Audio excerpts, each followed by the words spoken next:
Ganyan pag pag nasa highway, too high, two wheel high, 2H ha. Pag nandun na sa buhangin, yung dashboard, ganyan ang itsura ng dashboard ha. Mamaya pag nasa buhangin, ilagay mo sa 4-wheel drive, 4 high, 4H yon.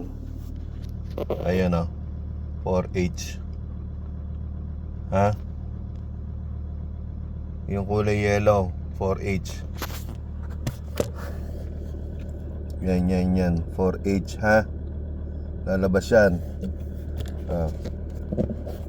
Pag nasa buhangin lang ha. Pag nasa sementado o kaya tulay, patayin mo. Lagay mo ulit sa 2H. Ayan, patay, 2H ulit. Dito 2H ha. Huwag mo nga kalimutan, kundi masisira yung transmission ha. Saka mahirap iliko, mapipwersa.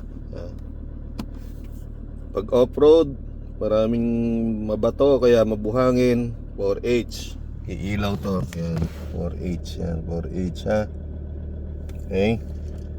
Pag nasa kalye na, siguraduhin patayin. Kailangan mawala yan. Yan. Kundi masisira ang transmission. Okay.